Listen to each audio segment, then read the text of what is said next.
अभिवादन स्वीकार कीजिए ब्रजेश मिश्रा का और आप देखना शुरू कर चुके हैं द डिबेट। बहनों भाइयों, फिजा में और चारों तरफ माहौल राममय है। चर्चा सिर्फ अयोध्या की है और अयोध्या धाम की है, जहां भगवान श्री राम लला का मंदिर बस तैयार है और रामलला 22 तारीख को विराजमान हो रहे हैं। इस पूरे प्रकरण को लेकर वाद भी है और विवाद भी है। विवाद इतना बड़ा है कि अयोध्या मसले की शुरुआत से लेकर अब तक अयोध्या को विवाद में या तो रखा गया या अयोध्या विवाद में रही। शायद यही कारण है कि अब जब प्राण प्रतिष्ठा का दिन आ रहा है तो भी विवाद और अयोध्या का दामन एक साथ बंधा हुआ है। तो विवाद अयोध्या का साथ नहीं छोड़ रहे हैं। क्या कारण है कि अयोध्या लगातार विवाद में, और ताज़ा विवाद यह है कि कौन आ रहा है और कौन नहीं आ रहा है। जो आ रहा है उसका क्या राजनीतिक मकसद है और जो नहीं आ रहा है वो क्या साधना चाहता है। दरअसल अयोध्या का प्रकरण और राजनीति एक दोनों से मिले हुए हैं। इसका इम्पैक्ट क्या पड़ेगा आने वाले दिनों में और आने वाले लोकसभा के चुनाव में, आज की चर्चा इसी विषय पर। बहनों भाइयों, जब इंडिया अलायंस की बैठक में अभी तक ये तय न हो पा रहा हो कि दरअसल पूरे देश भर में सीटों का बंटवारा कैसे होगा। दूसरा प्रकरण, इस पूरे मामले पे ये देखने को मिल रहा है कि पूरे देश भर में माहौल पूरा राममय है। आप देख रहे होंगे कि अयोध्या हो या फिर चारों तरफ का वातावरण हो, उस वातावरण में आपको अयोध्या ही मिलेगी। अब जब अयोध्या का प्रकरण इतना गर्म हो चुका है, विवाद की स्थिति यह है कि किसको निमंत्रण मिला और किसको निमंत्रण नहीं मिला, ये एक बड़ा विषय बनकर उभरा है। जिनको निमंत्रण मिला है, कुछ लोग कुछ साधने की वजह से अयोध्या पहुंच नहीं पा रहे हैं, और जिनको मिला है वो जा रहे हैं, तो उनका सियासी मकसद क्या होगा, ये बड़े गंभीर प्रश्न है। लोगों को लगता होगा कि शायद इस मुद्दे पर देश के चुनाव का कोई असर नहीं होगा, लेकिन बहनों भाइयों, अयोध्या के मामले का असर पूरे देश भर के चुनाव में निश्चित पड़ने वाला है और इसका एक बड़ा इम्पैक्ट पड़ेगा। तो आखिर इस इम्पैक्ट से किसको क्या हासिल होने जा रहा है। आपने देखा होगा कि अयोध्या के मामले को लेकर जितना भी विपक्ष दूरी बना रहा है, वो भारतीय जनता पार्टी उसको उनकी मजबूरी की तरह प्रदर्शित भी कर रही है। यही कारण है कि इनविटेशन सभी राजनीतिक दलों के अध्यक्ष और महत्वपूर्ण नेताओं को भेजा गया। अब ये देखना पड़ेगा कि उनमें से कौन आते हैं और कौन नहीं आते हैं। लेकिन बहनों भाइयों, ऐसा प्रतीत होता है कुछ एक पार्टीज़ को छोड़कर, जो एनडीए के करीबी हैं, इनको छोड़कर शायद ही अपोजिशन का कोई दल 22 तारीख के कार्यक्रम में शिरकत करे। तो क्या अब ये तय है कि इस तरह के कार्यक्रमों में विपक्ष और धार्मिक कार्यक्रमों के बीच एक तलवार खिंच गई है, एक खाई पैदा हो गई है, और इसका पूरा फायदा बीजेपी आने वाले चुनाव में उठाएगी। आप कुछ स्टेटमेंट सुन लें, फिर आज की परिचर्चा हम आगे बढ़ाएंगे। प्रभु रामलला अपने घर में, मंदिर में पधार रहे हैं और पूरे देश में, पूरे ब्रह्मांड में उत्साह का माहौल है। देवता सभी प्रसन्न हैं और हम सब कार्यकर्ता जुट करके इस समारोह को अविस्मरणीय बनाने में लगे हुए हैं। पूरे देश में इस समय हर्षोल्लास का वातावरण। माता पिता, अपनी धर्म पत्नी, अपने बच्चों के साथ में जाऊंगा, बाद में चले जाएंगे जब भी एक बार ये भी हो जाए। 22 तारीख में बहुत ज्यादा, मतलब उन्होंने कहा था कोई देने के लिए आएगा, लेकिन अभी कोई आया नहीं, लेकिन उससे कोई फर्क नहीं पड़ता। 22 जनवरी दिन अच्छा है और हमें उम्मीद है कि जो लोग इतना प्रचार कर रहे हैं वो कम से कम राम राज्य क्या है, राम राज्य के बारे में सोचेंगे। और राम राज्य वही माना जाएगा जो संविधान और हमारे कॉन्स्टिट्यूशन के हिसाब से चलेगा, वही हमारा राम राज्य। जो विवादित राजा था, तो बारहवीं मस्जिद थी, तो बताओ उसका जगह इन लोगों ने तोड़ा था, तो वहाँ के प्रशासनिक की जिम्मेदारी थी कोर्ट के अनुसार यथा स्थिति बनाए रखनी थी। किसने कोर्ट के आदेश का उल्लंघन किया, उनके खिलाफ तो कार्रवाई होना चाहिए था। आज की परिचर्चा को आगे बढ़ाएंगे। केजरीवाल कह रहे हैं मैं तो आना चाहता हूं, लेकिन मुझे इनविटेशन नहीं है। वो आने को बेकरार हैं, उनको दावत नहीं है, और जो नहीं जाना चाहते हैं उनके घर दावतों की भरमार है, उनको ज़रूर बुलाया जा रहा है। तो आज की चर्चा को आगे बढ़ाएंगे। आलोक अवस्थी उत्तर प्रदेश में भारतीय जनता पार्टी के प्रवक्ता हैं, कर्नल शरद शरण सिंह समाजवादी पार्टी के प्रवक्ता हैं, प्रदीप सिंह उत्तर प्रदेश में कांग्रेस कमेटी के प्रवक्ता, अनिल दुबे राष्ट्रीय लोकदल से हैं, और अरुण राजभर बीएसपी के प्रवक्ता और वीरेंद्र सिंह जी हमारे स्टेट हेड भी इस कार्यक्रम में जुड़ चुके हैं। आलोक जी, मैं जानना चाहता हूं कि आप लोगों ने क्या चीन के न्योता बांटे हैं या तीर्थ ट्रस्ट की तरफ से दिए गए हैं? क्योंकि जो आने को बेकरार हैं उनको आप बुलाना नहीं चाहते हैं और जो नहीं आना चाहते हैं उनको रोज उकसा रहे हैं। ब्रजेश जी, पहली बात तो भारतीय जनता पार्टी कोई न्योता नहीं बांट रही, सरकार कोई न्योता नहीं बांट रही है। यह न्योता सुप्रीम कोर्ट के द्वारा नियुक्त जो ट्रस्ट है, राम जन्मभूमि तीर्थ ट्रस्ट, वह बांट रहा है और उसी के न्योते पर ही लोगों को बुलाया जा रहा है। अब यह भूमिकाएं अब सब बदलने लगे हैं। पहले लोग कह रहे थे कि हमको न्योता नहीं आया, हम जाना चाहते हैं, हमको न्योता नहीं आ रहा है। अब जब न्योता जा रहा है तो कह रहे हैं कि हम 22 तारीख को आना नहीं चाहते, वो एक राजनीतिक कार्यक्रम है। तो अब वो कहते हैं कि हम जो है बाद में जाएंगे। तो जो पहले नहीं गए, राम जन्मभूमि से इतनी दूरी बना के रखे, वो बाद में क्या जाएंगे? बात तो वही हो गई कि हम जाएंगे या नहीं जाएंगे, हमारी कोई पकड़ ना हो पाए, इसलिए वो फेस सेविंग के लिए ये बातें कह रहे हैं। और कांग्रेस का तो बहुत दोहरा रवैया रहा है ब्रजेश जी, कि कांग्रेस ने पहले राम का द्रोह किया। कांग्रेस के तीन मैं वक्तव्य बताऊंगा आपको जो उनके अधिकृत वक्तव्य हैं। नरसिम्हा राव जी ने ढांचा गिरने के बाद संसद में कहा था कि हम बाबरी मस्जिद वहीं बनाएंगे। ये कांग्रेस का ऑफिशियल स्टैंड है, आज तक का जो है खंडन नहीं किया गया है। मनमोहन सिंह सरकार के समय पे कांग्रेस का ऑफिशियल स्टैंड था कि राम जो है काल्पनिक है और राम सेतु का कोई अस्तित्व नहीं है। ये ऑफिशियल स्टैंड उनकी सरकार का है। तीसरा स्टैंड राहुल गांधी जी का था। उन्होंने कहा कि लड़कियों को छेड़ने के लिए लोग मंदिर जाते हैं। तो हमारे रीति नीति, हमारी परंपराओं के ऊपर इस तरह का आक्रमण कांग्रेस का रहा है। उसका कारण है खाली तुष्टीकरण। राहुल गांधी जी बिन बुलाए बाबर की मजार पर दूसरे देश में चले जाते हैं, लेकिन राम जन्मभूमि का जब उनको निमंत्रण जा रहा है उनके परिवार को, तो आने को तैयार नहीं है। तो आप इस मुद्दे पर राजनीति क्यों कर रहे हैं? आप अयोध्या को विवाद में डालिए मत, जिसकी इच्छा होगी आएगा, जिसकी इच्छा होगी नहीं आएगा। आप क्यों इस मामले को पॉलिटिसाइज करते हो? नहीं ब्रजेश जी, मैं पॉलिटिसाइज नहीं कर रहा, लेकिन जनता को तथ्य बताना पड़ेगा। क्योंकि जिन लोगों ने जिंदगी भर राम से द्रोह किया, राम जन्मभूमि में मंदिर न बनने पाए, उसके लिए पूरे प्रयास किए, तथ्यों को तोड़ा मरोड़ा, और यहां तक कि जब अदालत फैसला देने जा रही थी 2019 में, उसको भी उनके वकीलों ने खड़े होकर रोकने का प्रयास किया कि ना दिया जाए। तो अब आज वो उनको जो प्रेम उड़ने की बात वो कर रहे हैं, वो एक धोखा है। शिवपाल यादव का स्टेटमेंट सुना आपने? उन्होंने कहा कि संविधान बचाने के लिए गोली चलवाई थी। देखिए, कल्याण सिंह जी का भी स्टेटमेंट याद करना चाहिए था। उन्होंने शंकर राव चौहान जो समय के देश के गृह मंत्री थे, उन्होंने कल्याण सिंह जी ने कहा था कि यहाँ पे लाखों आदमी इकट्ठा, मैं गोली नहीं चलाऊंगा, मैं गोली नहीं चलाऊंगा, मैं गोली नहीं चलाऊंगा। उन्होंने कहा मैं अपनी सरकार को 1000 बार कुर्बान करूंगा, मैं राम भक्तों पे गोली नहीं चलाऊंगा। ये कल्याण सिंह जी का स्टैंड था। और मुलायम सिंह ने क्या कहा था? ये तो 15 मरे, मेरा बस चलता, मैं 40 और मरवा देता। यानी कि एक तरीके से उनको तुष्टिकरण के लिए एक मुद्दा चाहिए था, और राम जन्मभूमि में मुलायम सिंह जी को मिला। आपकी कोई दिलचस्पी है कि अयोध्या को अब विवाद से दूर रखा जाए? आप तो कम से कम देखिए, अयोध्या को विवादों में न डाला गया, लेकिन जिन राजनीतिक दलों ने डाला था, जनता उनका हिसाब किताब कर रही है। जो राम का द्रोही है वो जनता का द्रोही है। आप देख लीजिए कांग्रेस की क्या गति हुई है। 2 बार लोकसभा के चुनावों में कांग्रेस का खाता 50 सीटों के इर्द गिर्द सिमट गया। वो 525 की लोकसभा में 50 सीटों के आसपास रहने की वजह से अपना लीडर ऑफ अपोजिशन 2 बार नहीं चुन पाई है। थैंक यू आलोक जी, शुक्रिया। हमारे साथ जुड़े रहिएगा। डिबेट को हम एक स्टेप आगे बढ़ाएंगे। कर्नल शरद शरण सिंह समाजवादी पार्टी के प्रवक्ता हैं, मेरे साथ मौजूद हैं। कर्नल साहब, मैं आपसे समझना चाहता हूं कि आखिर आपकी पार्टी 2 तरह के रुख रामलला के दर्शन को लेकर और न्योतों को लेकर क्यों रख रही है, और दूसरा जो बीत गई बात दशकों की, उसको शिवपाल यादव उस पर पिन क्यों मार रहे हैं?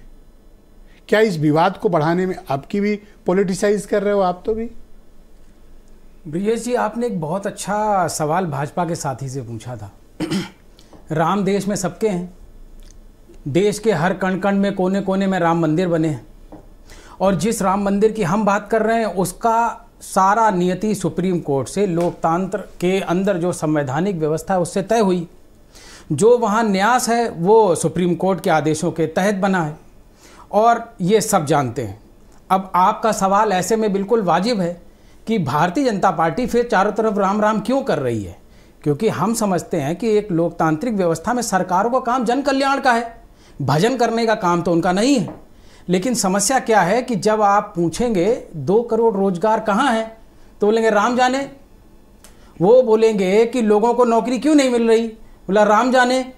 महंगाई इतनी क्यों है, राम जाने। थोड़े दिन पहले ये बोलते थे कि देश में तरक्की क्यों नहीं हो रही है, तो ये बोलते थे पुलवामा की तरफ देखिए।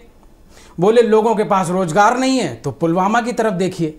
मैं आपको एक बड़ा छोटा किस्सा बताता हूं। एक रोमन सोल्जर था बहुत फेमस, हर्टस। जब रोम की सेना कम पड़ गई और दुश्मन का अटैक था और पुल पे कुछ लोगों को रुकने की जरूरत थी, तो उसने कहा कि आप लोग आक्रमण की तैयारी करिए, मैं अकेला इनको रोकूंगा। बहुत हीरोइक कैरेक्टर था, बहुत बलिष्ठ कैरेक्टर था। और जब वो पुल के सामने से दुश्मन बुरी तरीके से संख्या में आने शुरू हुए तो उसने आंख बंद की और जो उसने बोला है उसके भावार्थ हिंदी में ये थे कि पिता की मिट्टी की राख और मेरे मंदिर के ईश्वर, उनके नाम पे अब मैं इस युद्ध में लड़ूंगा वीरगति तक। किसी भी देश में, किसी भी राज्य में, मैं समझ नहीं पा रहा हूं। मैं आ रहा हूं उस पे।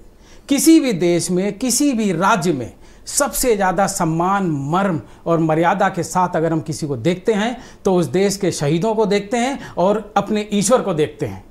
2019 में किसने कहा था भाइयों और बहनों, क्या आपसे ऐसा होगा कि 1 वोट इस बार पुलवामा के नाम पे दे दीजिए? वही लोग आ गए वापस, फिर वो कह रहे हैं भाइयों और बहनों क्या इस बार ऐसा होगा, चुनाव फिर आ गया है, अब पिछली बार पकड़े गए थे, इस बार राम के नाम पे दे दीजिए। तो जो सरकारें जन कल्याण के लिए आई हैं, फंसते क्यों? फिर क्या जरूरत पड़ी शिवपाल यादव को इस तरह का स्टेटमेंट देने? नहीं, मैं फंस कह रहा हूं, जनता के आपके पोर्टल के माध्यम से आम जनमानस को बता रहा हूं। शहीद बेच दिए, अब भगवान को बेचने निकले हैं। जिनको काम नहीं करना होता है वो हमारे मर्म के साथ खेलते हैं, हमारी भावनाओं के साथ खेलते हैं। अध्यक्ष ने चिट्ठी लिखी चंपत राय को और हार्दिक स्वागत किया रामलला के प्राण प्रतिष्ठा समारोह का और कह रहे हैं 22 के बाद जाएंगे। तो राम का मंदिर है। पर आपकी बातों से तो कुछ और लग रहा है मुझे। जी नहीं, राम का मंदिर है। मैं बिल्कुल इतना कंफ्यूजन क्यों है अयोध्या को लेकर? राम का मंदिर है, सबका मंदिर है, उनका मंदिर है, हमारा मंदिर है। हम पेट्रोलिंग जाते हैं, एम्बुश जाते हैं, ऑपरेशन पे जाते हैं, भगवान के मंदिर पे हाथ जोड़ के उसके आगे जाते हैं। लेकिन जो ये कह रहे हैं ये नहीं तय करेंगे कि हम कब जाएंगे, दंडवत बैठेंगे, कोहनी से बैठेंगे, हम तय करेंगे। बहुत शुक्रिया, मैं से जाएंगे। बहुत बहुत धन्यवाद। मैं प्रदीप सिंह को आमंत्रित करता हूं, उत्तर प्रदेश में कांग्रेस कमेटी के प्रवक्ता हैं। प्रदीप जी, मैं आपसे समझना चाहता हूं, कांग्रेस में कंफ्यूजन बहुत है और बगावती तेवर भी हैं।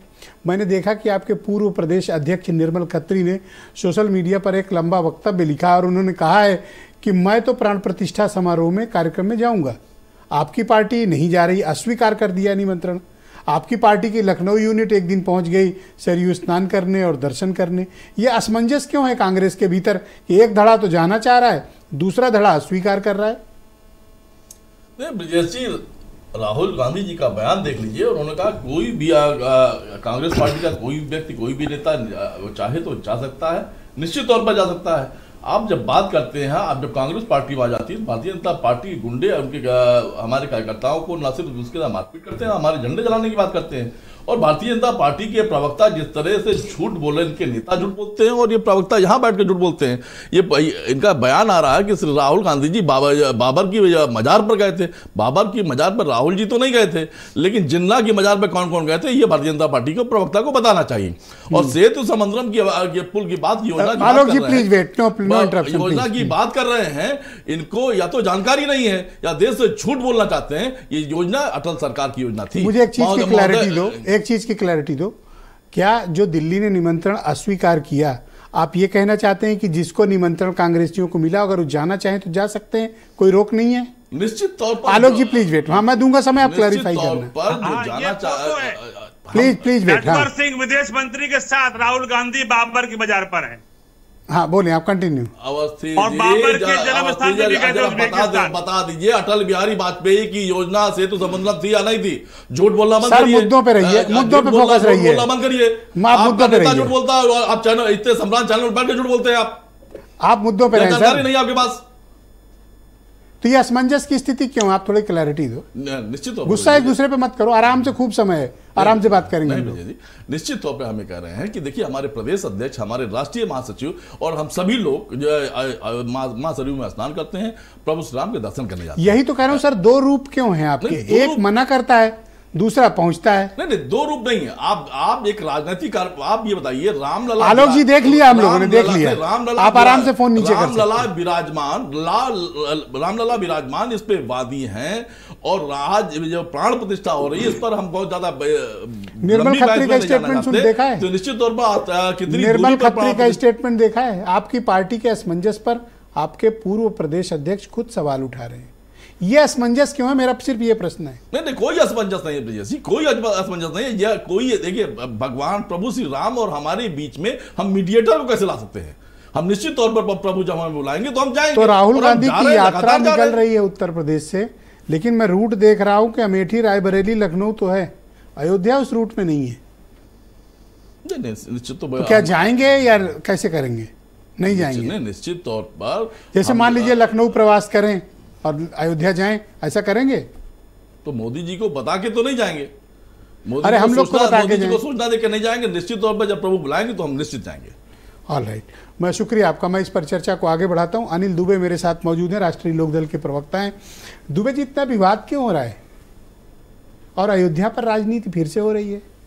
राजनीति तो सरकार के लोग कर रहे हैं, भारतीय जनता पार्टी के लोग कर रहे हैं। ये अयोध्या और राम मंदिर, ये तो धर्माचार्यों का विषय है, धर्म का विषय है, और धर्म पे किसी को कोई आपत्ति नहीं है। ना राम के नाम पर आपत्ति है, ना मंदिर के नाम पर आपत्ति है। आपत्ति इस बात पर है कि आप उसको चुनावी कार्यक्रम बना रहे हो, उसको जो है भारतीय जनता पार्टी का ये कार्यक्रम बनाया जा रहा है। आपत्ति इस बात पर है।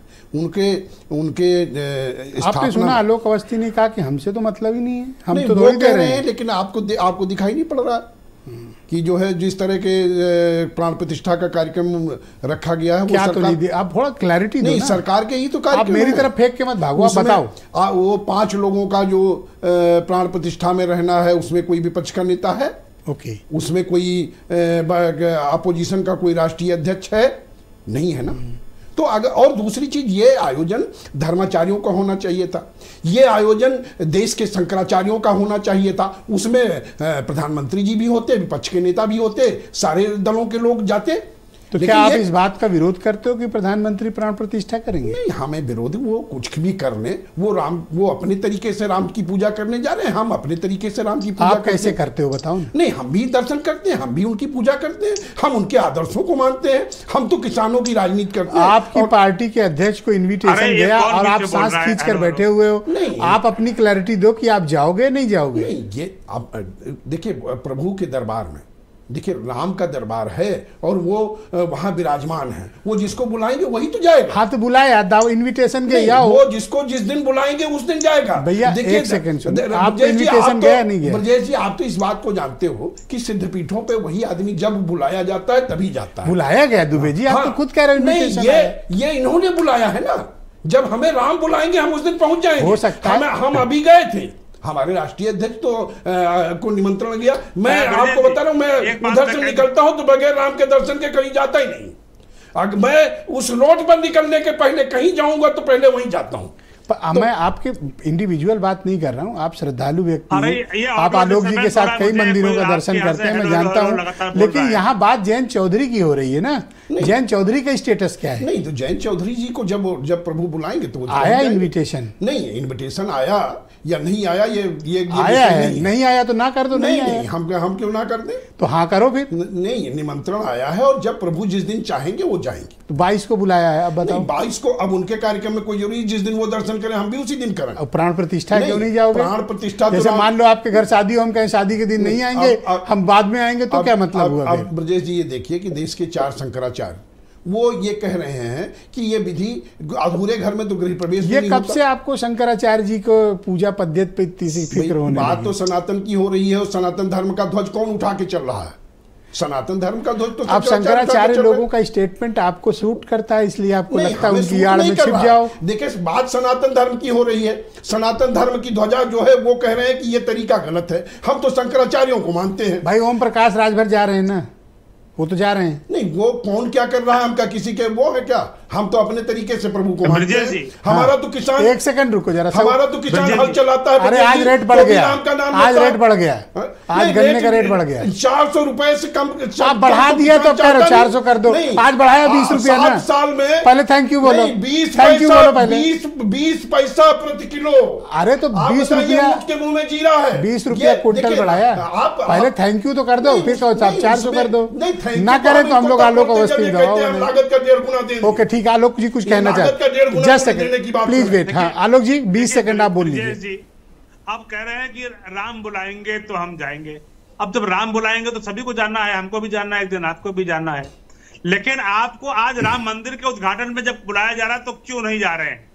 और कब जाएंगे, तारीख बता दीजिए कि हम इस तारीख को जाएंगे। अच्छा कह रहे हैं गन्ना का रेट और बढ़ा दो तो आ जाएंगे। देखिए गन्ने का रेट हमने बढ़ा दिया 20 रुपया क्विंटल, 20 में कह रहे हैं, बात नहीं बन रही, ज्यादा कर एक सेकंड रुक जाओ, अब कह लेने दो फिर दूंगा समय। लेकिन राम के मंदिर में जाने से इतनी बाधाएं क्यों आ रही हैं? राम, बात तो वही है कि जो कालनेमी है आज वो रूप बदल करके हर काम करने को तैयार है। अरे ऐसा मत कहो, कालनेमी किसी पार्टी के राष्ट्रीय अध्यक्ष को आप कालनेमी कैसे कह सकते हो? किसी भी पार्टी के ना ना ना, आज वो कालनेमी की तुलना। अरे आप मतलब पश्चिम उत्तर प्रदेश की इतनी बड़ी पार्टी, उनके राज्यसभा सांसद हैं, चरण सिंह जी के पोते हैं, और आप उनको कालनेमी कहोगे? ये तो मैं और मैं देख के हैरान हूँ कि अनिल दुबे बर्दाश्त भी कर रहे हैं। नहीं देखिए दुबे जी बढ़ाइए मत, ये सभी उन पार्टियों के क्यों लिए तो कालनेमी बोल रहे हैं, आपकी आवाज ही नहीं निकल रही, मैं क्या कहूँ? अब आगे बढ़ूं? जो नकार रहे हैं। हाँ ठीक, आलोक जी थैंक यू। आलोक जी रुक जाओ, आपने 20 सेकंड मांगा, मैंने 1 मिनट दिया, अब रुक जाओ आप, अब 20 सेकंड आपका है। कालनेमी वो जो आलोक जी कह रहे हैं वो राम को बेचने का काम करते हैं, हम राम के आदर्शों पर चलने का काम करते हैं। अरे चौधरी साहब के पोते को कोई कालनेमी कह देगा और आप चुप ये देश में कालनेमी कौन है? चौधरी साहब के पोते को कालनेमी कहा गया? नहीं, कालनेमी कौन है ये सब लोग जानते हैं। कौन है कालनेमी? नहीं, हम लोग तो राम को मानते हैं, हम तो हल चलाते हैं तो राम का नाम लेते हैं, हम बीज बोते हैं तो राम का नाम लेते हैं। हम तो हमेशा वो करते हैं। नहीं, आपके अध्यक्ष को कालनेमी कहा गया? नहीं, हमारे अध्यक्ष को कालनेमी क्या कहेंगे? हमारे अध्यक्ष तो जो है किसानों के लिए समर्पित है, किसानों की बात करते हैं। हमारा तो राम सब कुछ किसान ही है। ऑलराइट, अरुण राजभर को मैं आमंत्रित करता हूँ, एसपीएसपी के राष्ट्रीय प्रवक्ता हैं। अरुण जी आपका स्वागत है। एक तो अपनी पार्टी के स्टेटस क्लियर करिए, क्योंकि पिछले हफ्ते मुझे पता चला था कि आपकी पार्टी के अध्यक्ष जाएंगे प्राण प्रतिष्ठा समारोह में, क्या आप कंफर्म करते हैं कि वो जाएंगे? देखिए सुहेल, भारतीय समाज पार्टी के मुखिया माननीय ओम प्रकाश राजभर जी को निमंत्रण मिला और हमारे माननीय ओम प्रकाश राजभर जी ने प्रोटोकॉल भी जारी कर दिया कि हम वहाँ ससम्मान भगवान राम के दर्शन करेंगे और वहाँ प्राण प्रतिष्ठा में कार्यक्रम में हम शामिल होंगे। भगवान के यहाँ भी प्रोटोकॉल लेकर जाते हो? इतना अहंकार आपको चढ़ा हुआ है? नहीं, भगवान के यहाँ तो भक्त बनकर जाओ, प्रोटोकॉल जारी करके जाओगे? वो सारे कार्यक्रम जो बनते हैं प्रोटोकॉल ही कह दिया हमने, कार्यक्रम में जा रहे हैं। कह दो हाँ कार्यक्रम में जा रही, प्रोटोकॉल न बोलना भगवान के लिए। वो कार्यक्रम में जा रहे हैं, ऐसा नहीं है, हम प्रोटोकॉल की बात नहीं कर रहे, हम कार्यक्रम में जा रहे हैं। वहां से बुलावा आया, हमें निमंत्रण मिला है। जिन लोगों को निमंत्रण मिला हो तो पहले यही कह रहे थे कि नहीं हमें तो निमंत्रण नहीं मिला तो हम कैसे जाए। अभी अनिल दुबे आज से 4 दिन पहले वाले डिबेट उठा के देखिए, वो कह रहे थे कि हमें निमंत्रण मिलेगा, हम जाएंगे। हम हाँ कहा, हमने ये तो नहीं कहा जी, बीच में बोलो, हमने कभी नहीं कहा कि हम उनके निमंत्रण। अरे जी रुक जाओ, पहला राउंड, इतनी मर्यादा रखो दुबे जी, इतनी मर्यादा रखो, पहला राउंड चल रहा है। क्या है कि इनको दिख रहा है वोट, कहीं ऐसा ना हो कि मैं वहां जाऊं और जिसके सहारे मैं लड़ाई लड़ रहा हूं कहीं वो मेरा वोट खत्म ना हो जाए। आप पूर्व के इतिहास में आप जाकर देखेंगे, पूर्व में नेताओं के बयान देखेंगे, इस धरती पर स्वर्गीय मुलायम सिंह यादव जी नहीं है, उन्होंने बयान दिया था कि मुसलमानों को का भरोसा जीतने के लिए हमने बाबरी मस्जिद बचाने का प्रयास किया और वहां गोलियां चलवाई। क्या है ये बयान? इस बयान के बाद से जिन लोगों के मन में ये आस्था जगी कि नहीं, हम जो कल तक विरोधी थे वो आज भी विरोधी है, लेकिन उनके मन में राम है, उनके घर में राम है, उनके परिवार में राम है, उनके दिल में राम है।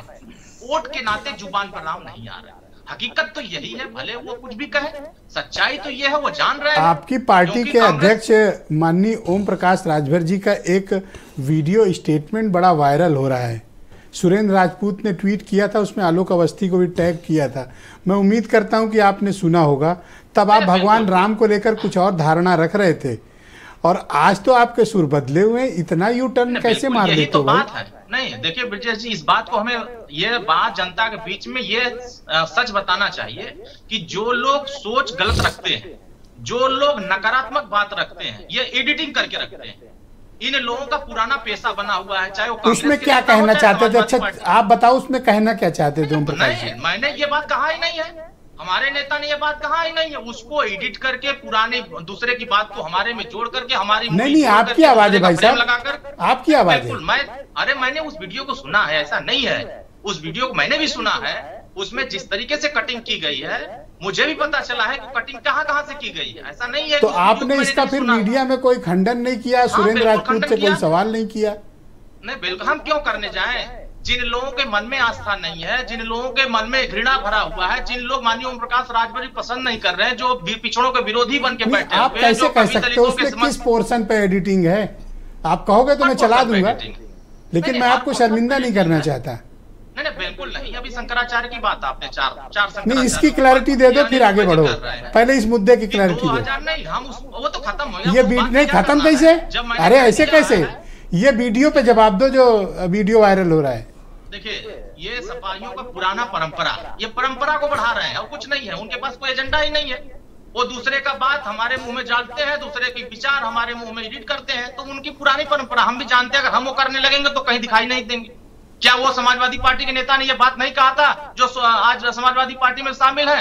श्री शिवपाल यादव ने कहा समाजवादी पार्टी चोर उचक्कों की पार्टी है, यहाँ दलालों के अड्डा बन चुका है, ये अरे आप तो माँ बहन करने वाली पार्टी है। आप अब आपका चलेगा तो आपको ज्यादा तकलीफ होगी। ये तो आप पुराने मुद्दे मत उखाड़ो, रुक जाओ दुबे जी। आज क्या हो गया? आप बीच में क्यों बोल रहे हो दुबे जी? हाँ राजभर जी कंटिन्यू। हम नया परंपरा बना रहे हैं कि देश प्रगति के रास्ते पे जा रहा है। ये कांग्रेस वाले क्यों कंफ्यूज हैं? कभी कह रहे हैं जाएंगे, कभी कह रहे हैं नहीं जाएंगे। कैसे जाएंगे? कौन सा मुंह लेकर जाएंगे? कुछ अच्छा काम किया होता तो अच्छे से जाते वहां। मुंह तो काला कर लिया गया है, कैसे जाएंगे? कहाँ काला कर लिया? क्या ऐसा किया? ऐसी भाषा ना बोलो। देखा नहीं, देखा नहीं। जो जैसा करता है जनता उसको वैसा ही फैसला सुनाती है। देखा भी कि गए थे अयोध्या में झंडा डंडा लेकर के, क्या करने गए थे? नेतागिरी करने गए थे। भगवान राम विश्व के हैं, भगवान राम पूरे भारत के हैं। भारत में भगवान राम के नीचे सब हैं, चाहे वो मोदी जी हो, चाहे योगी जी हो, चाहे ओम प्रकाश राजभर हो, चाहे कोई हो। भगवान राम सबके हैं, वो किसी एक व्यक्ति के नहीं है। लेकिन इस बात को लेकर के कांग्रेस अगर भ्रम फैलाने का कोशिश करे, नफरत फैलाने की कोशिश करे। अच्छा सुनो तो देखो मैसेज भी आ गया।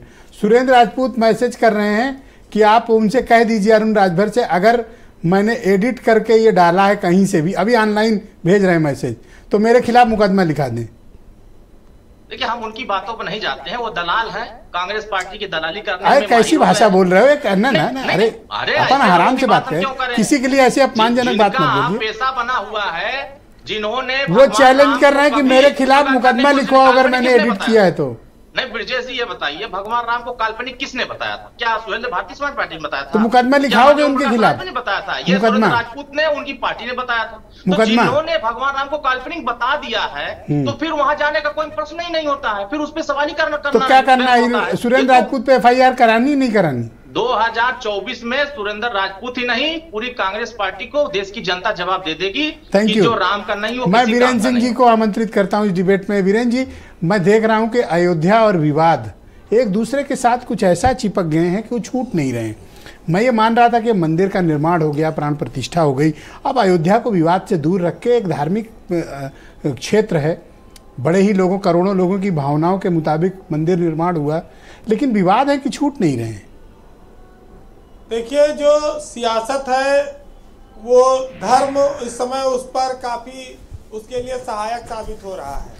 इस लिहाज से ये सब मुद्दे गरमाए हुए हैं।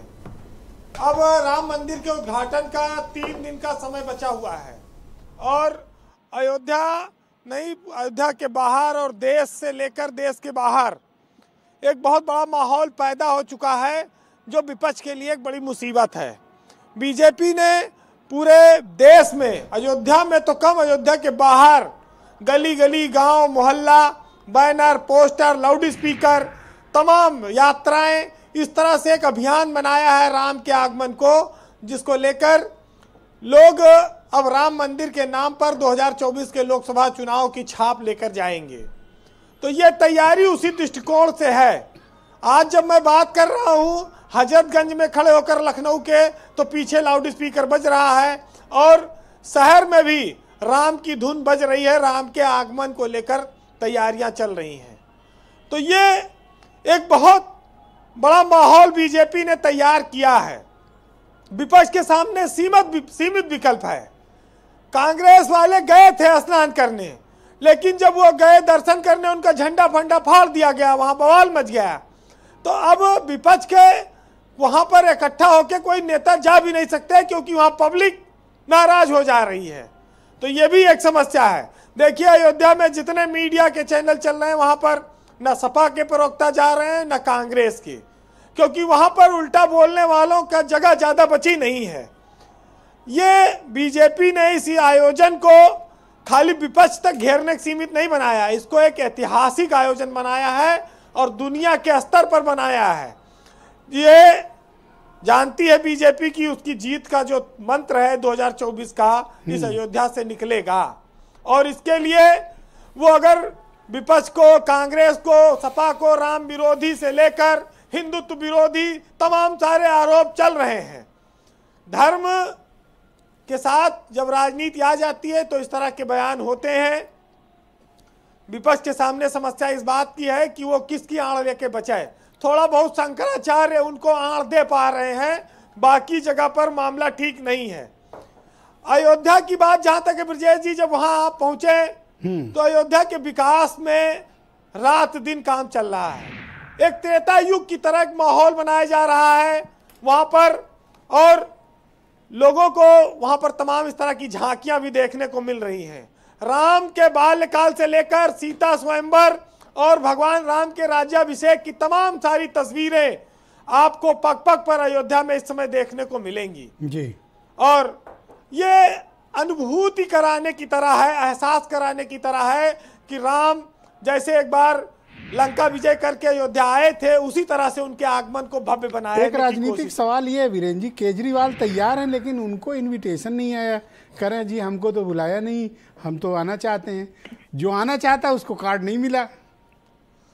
ये बात सही है, केजरीवाल बीजेपी के लिए लोहे से लोहा काटने वाले नेता की तरह बनते जा रहे हैं। मिल जाए इनविटेशन पक्का आएंगे मुझे लगता है। हाँ, अगर गलती चला से जाए भेज दें निश्चित आ जाएंगे वो।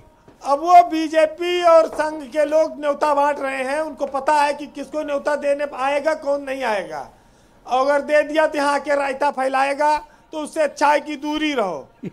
ब्रजेश जी, बीजेपी कांग्रेस पर, विपक्ष पर हिंदू विरोधी होने का लगातार ठप्पा मार रही है और ये ठप्पा से बचने की कोशिश कर रहे हैं। इस देश में भाजपा को तो देखिए जब जब जरूरत पड़ी, भंवर में फंसी, उसको हमेशा राम ने उबारा, राम का सहारा मिला। आज फिर वो तीसरी बार केंद्र में सरकार बनाने की इच्छा रखती है, तो वो राम मंदिर के सहारे इस बार फिर आगे बढ़ रही है।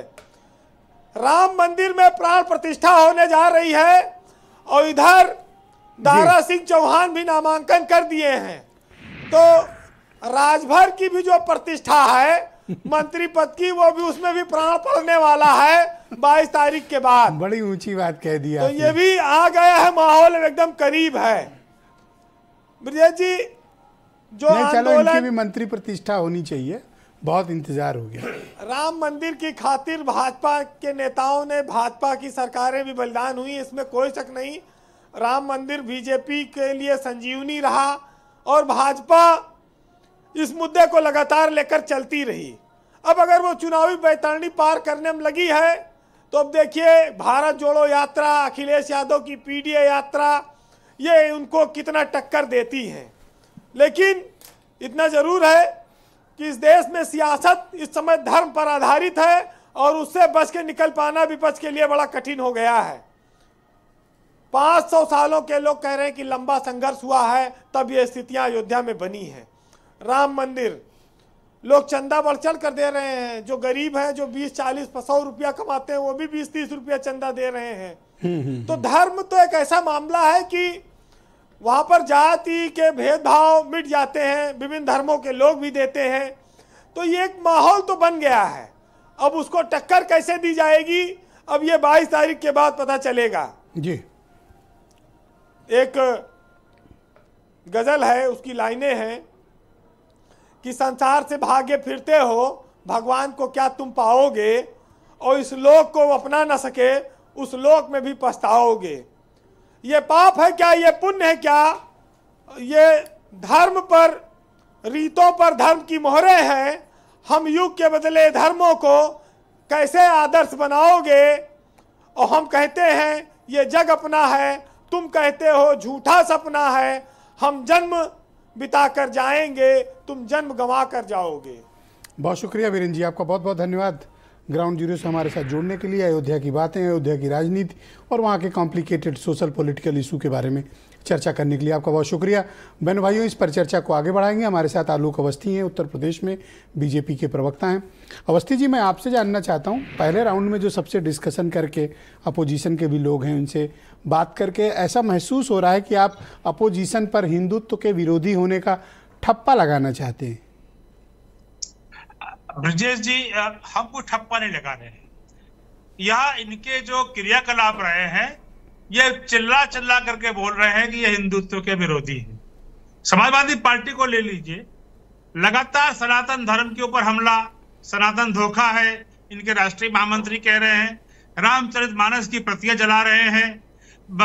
माता लक्ष्मी के कह रहे हैं चार हाथों वाले कैसे पैदा होती हैं। इनको मालूम नहीं कि भगवान प्रकट होते हैं, पैदा नहीं होते हैं। लेकिन विभिन्न तरीके से हिंदुओं को अपमानित करने का काम समाजवादी पार्टी ने किया। और यह बार बार अखिलेश यादव जी ने कह दिया कि यह उनका निजी बयान है। निजी बयान ब्रजेश जी एक बार होता है, निजी बयान लगातार नहीं होता है। यह षड्यंत्र है और अखिलेश यादव के शब्द है जो उनके यहाँ राष्ट्रीय महामंत्री ने कहे। और जहां तक कि कांग्रेस की बात है, इस समय कांग्रेस और जो भी पार्टियां हों, सब में लड़ाई इस बात की चल रही है कि मुस्लिमों का खैरख्वाह सबसे बड़ा कौन है, वो हमारे हाथ से ना खिसकने पाए। लड़ाई कांग्रेस की और क्षेत्रीय दलों की चल रही है। तो कांग्रेस और क्षेत्रीय दलों की लड़ाई की वजह से राम मंदिर में दर्शन करने कोई नहीं जा रहा है कि हम चले जाएंगे। आपको मुसलमानों की कोई चिंता नहीं है? नहीं, हमें क्यों नहीं चिंता है। हम सम्मान करते हैं हमारी गरीब कल्याण की योजनाओं को, हम सबको बांट कर देखते हैं। हम कभी भी धर्म के आधार पे या जाति के आधार पे बांटते नहीं है। और आप देखिए, क्यों, आपने तो अभी कहा कि ये मुसलमान वोटों के चक्कर में ऐसा कर रहे हैं। तो ये कर रहे हैं क्योंकि आप एक चीज बताइए ब्रजेश जी, 2014 के पहले कभी आपने किसी को देखा था मंदिर जा रहा है? मोदी जी के आने के बाद से यह प्रक्रिया बदल गई है। पहले तो सरकारी खर्चे पे धर्म, चाहे हमारा कुछ भी हो, जालीदार टोपी लगा करके सरकारी खर्चे पे जो इफ्तार होते थे, अब कहाँ हो रहे हैं? आपको जालीदार टोपी से कोई प्रॉब्लम है? बंद हो गया है। जालीदार टोपी से कोई प्रॉब्लम है? नहीं, हमें इन राजनीतिक दलों के छत पर, हमें इन राजनीतिक दलों के छत आवरण पर इतराज है। हमें जालीदार टोपी से क्या इतराज होगा? लेकिन जब आप राजनीतिक रूप से, जब आप एक राजनीतिक पार्टी हैं और आप लगातार श्री राम जन्मभूमि का विरोध करेंगे, सनातन का विरोध करेंगे और हमारे जो मानदंड है स्थापित उनका अपमान करेंगे, आप मुस्लिमों के लिए ये धारणा रखते हो। और कल मैंने देखा लखनऊ में आपने भाईजान प्रोग्राम किया था, उसमें मुसलमान बुलाए थे। ब्रजेश जी, भारतीय जनता पार्टी किसी से भेद नहीं करती है। हमारे नेता नरेंद्र मोदी जी ने गरीब कल्याण की जो नीतियां चलाई हैं, गरीब केंद्रित करी है। तो भैया ये जालीदार टोपी कह के किसको चिढ़ा रहे हो आप? उसमें मुसलमान भी लाभार्थी है, उसमें दलित भी लाभार्थी है। तो ये जालीदार टोपी कह के किसको चिढ़ा रहे हो आप? ये समाजवादी पार्टी और कांग्रेस को मैं कह रहा हूं, क्योंकि ये लोग सरकारी खर्चे पे, धर्म इनका दूसरा है, विश्वास कहीं और करते हैं, लेकिन ढोंग करने के लिए समाज को गुमराह करने के लिए सरकारी खर्चे पे ये जो है इफ्तारों की पार्टियां करते थे, जबकि इनका धर्म कुछ और है। तो आप सरकारी खर्चे पे मुसलमानों के लिए कुछ करना चाहते हो? नहीं, हम तो ये कह रहे हैं कि हम धर्म के आधार पर देश को नहीं देखते। हम मंदिर बना रहे हैं, कोर्ट के निर्देश पे बना रहे हैं। आज नरेंद्र मोदी जी अगर नहीं होते, ब्रजेश में आपको बहुत बड़ी बात कहने जा रहा हूं, और हमारा बहुमत नहीं होता लोकसभा में, कांग्रेस की सरकार होती, तो संविधान पीठ का निर्णय, ये अदालत का आदेश लोकसभा से बदल देते। जैसे शाहबानो का इन्होंने बदल दिया था, शाहबानो को न्याय नहीं मिलने दिया था, सुप्रीम कोर्ट का निर्णय लोकसभा में बदला था। कांग्रेस अगर आज बहुमत में होती तो यह संविधान पीठ का निर्णय ये बदलते। Thank you. इस पर जवाब कांग्रेस से ही ले लेते हैं। ये कह रहे हैं कि अगर आप सत्ता में होते तो आप तो मंदिर ही न बनने देते। ब्रजेश जी, मुसलमान वोटों के बड़ी फिक्रमंद है। ब्रजेश जी, भारतीय जनता पार्टी के प्रवक्ता एक आपके चैनल पर लगातार झूठ बोल रहे हैं, और जैसे इनके नेता बोलते हैं। अभी इन्होंने कहा कि तमाम नेताओं, अवस्थी जी सुन लीजिए, ये आपके नेता हैं जो प्रभु हनुमान की जाति बताते हैं, ये आपके नेता हैं जो माता सीता को टेस्ट ट्यूब बेबी बताते हैं, ये आपके नेता हैं जो राजा दशरथ को बच्चा न पैदा करने की स्थिति का बताते हैं, ये आपके नेता, मैं नाम नहीं लेना चाहता। और बताइए नरेंद्र मोदी जी, गर्भगृह में रामलला के दर्शन करने इससे पहले कब गए थे, देश को बताइएगा। और फिर मैं पूछना चाहता हूं आपसे, आप लगातार झूठ बोलते हो, आप लगातार, अभी आपने एक आंकड़ा पेश किया, आपकी सरकार 9 साल में 24.82 करोड़ लोगों को आपने गरीबी रेखा से उबार दिया। भैया 80 करोड़ लोगों को फ्री राशन देने की मजबूरी क्या है? तुम देश से झूठ बोलते हैं, आप देश के गरीबों से झूठ बोलते हैं, आपकी मंशा कुछ और है। और प्रभु राम के नाम पर आप सिर्फ राजनीति करते हैं। प्रभु राम हम अयोध्यावासी हैं, प्रभु राम हमारे हृदय में हैं, आप राजनीति करते हैं, मेरे लिए वो आराध्य हैं। निश्चित तौर पर हम ये कह रहे हैं कि जब भी देख लिया हाँ बढ़िया बोलिए। और आप जब आप एफिडेविट की बात करते हो तो कह रहे हैं कि अगर आप होते सत्ता में और ऐसा फैसला आया होता ना तो आप संसद से पलट देते। सेतु समुद्रम योजना के बारे में भी बातें जनता पार्टी के प्रवक्ता से पूछिएगा, ये अटल सरकार की योजना थी या कांग्रेस सरकार की योजना थी, पूछिएगा। और एफिडेविट अटल सरकार ने दिया था या कांग्रेस सरकार ने दिया था? झूठ बोलना अवधि जी बंद करिए आप। ओके, शरद शरण सिंह जी, मैं आपसे समझना चाहता हूं कि क्या मूल मुद्दों से सबका ध्यान हट चुका है और आप भी मूल मुद्दे छोड़ चुके हैं, जिन मूल मुद्दों के लिए आप कहते थे कि आप राजनीति करते हैं? अब ना तो आप जनगणना, जातीय जनगणना की बात करते हैं, ना ओबीसी के इशूज आप उठाते हैं। ये 3 राज्यों के चुनाव के नतीजे क्या बीजेपी के फेवर में आए? आप तो अपने मूल मुद्दे खो गए आपके। कर्नल साहब, इस देश का दुर्भाग्य है ब्रजेश जी, मैं आपको एक बड़ा छोटा उदाहरण देता हूँ। ये लोग लगातार नेताजी का नाम ले रहे हैं। अगर आप जूम करा सकते हैं तो ये फोटो जूम करा दीजिए जरा अपने कैमरे। सर आज तो पता नहीं, आप लोग अपना फोन दिखा रहे हो और जो फोन देखना चाह रहा है अरुण राजभर, उनको कोई दिखा नहीं रहा। सैफई में हनुमान जी की मूर्ति आसपास के 20 जिलों में इतनी बड़ी मूर्ति नहीं है। हाँ, देख ये नेताजी ने बनवाई थी। हाँ, देख लिया सर। हाँ, और वो पहलवान थे, हनुमान जी के भक्त थे। और इस भक्ति की ताकत देख लीजिए। देश को आजाद हुए नेताजी हनुमान जी के भक्त थे जी। ओके। देश को आजाद हुए 50 साल हो गए। शहीद जहां मरता था वहीं निपटाया जाता था, बेल्ट टोपी घर आती थी। जब नेताजी रक्षा मंत्री बने तो उन्होंने शहीदों की शहादत के बाद उनके मिट्टी को उसके घर में उसके माता पिता और बच्चों के पास भेजते थे। ये मर्म कहाँ से आता है? ये मर्म आता है कर्तव्य धर्म से। जो राम ने सिखाया है ना, मर्यादा पुरुषोत्तम ने जो मर्यादा सिखाया है कि राजा की मर्यादा क्या होती है, उस मर्यादा में कर्तव्य पथ भी है। और कर्तव्य बोल लेने दीजिए, बोल लेने दीजिए, गोली चलवाओगे सर? कर्तव्य पथ, कर्तव्य धर्म नेताजी ने निभाया था। जहां पर जिस जगह पर आप होंगे, राम ने कहा है चाहे परिवार से भी किसी का त्याग करना पड़े, अगर आपका कर्तव्य धर्म और आपका राजधर्म बोलता है तो आपको करना पड़ेगा। हमारे लिए वो मर्यादा पुरुषोत्तम सही था। हमारे लिए मर्यादा पुरुषोत्तम जस्टिफाइड है कि गोली चलाना सही था? कुछ और भी कड़े कदम उठा सकते थे। मेरा पॉइंट यह है कि नेताजी का नाम बड़े नेता है और भारत सरकार ने उनको पद्म विभूषण दिया है। बहुत सम्मान और मन के साथ नाम लें। इतने छिछले और इतने हल्के बयान इस तरीके से देना ठीक बात नहीं।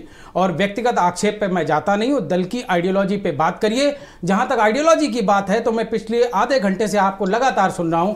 आप खुद कह रहे हैं कि कार्ड आपने नहीं बांटे, लेकिन आप रजिस्टर बाहर लेके हाजिरी भरने बैठे हुए कि कौन मेहमान खाना खाने आया है, कौन नहीं आया है, किसने 51 रुपए चढ़ाए, किसने 101 रुपए चढ़ाए।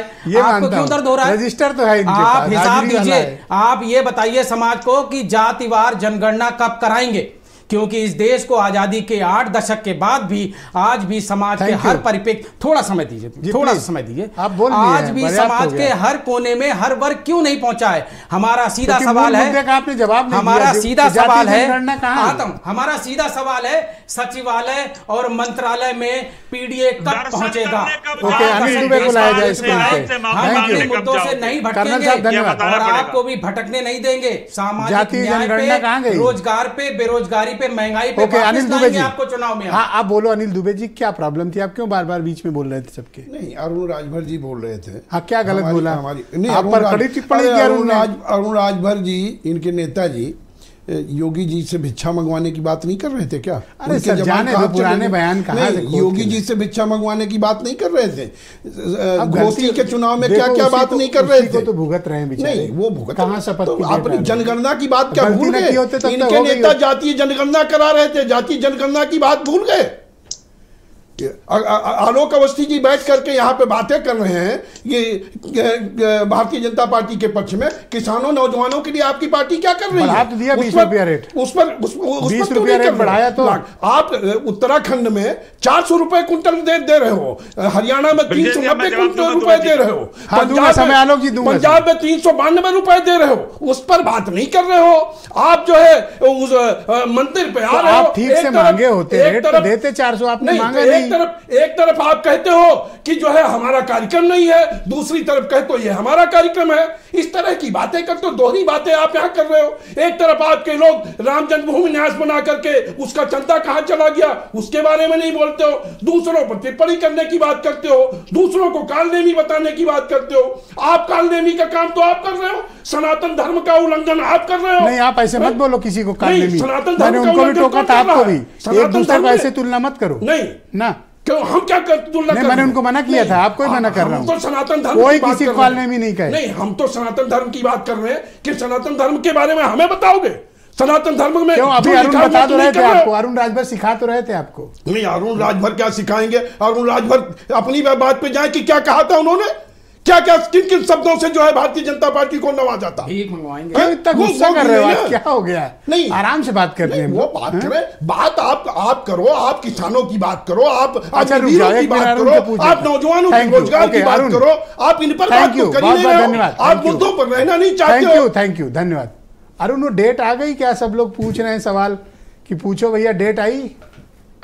देखिए बड़ा किसानों की इनकी चिंता है, सरकार रेट बढ़ाए तो भी परेशानी, सरकार रेट न बढ़ाए तो परेशानी। लागत का 1.5 गुना में भी दे दिया। आज क्या हो गया?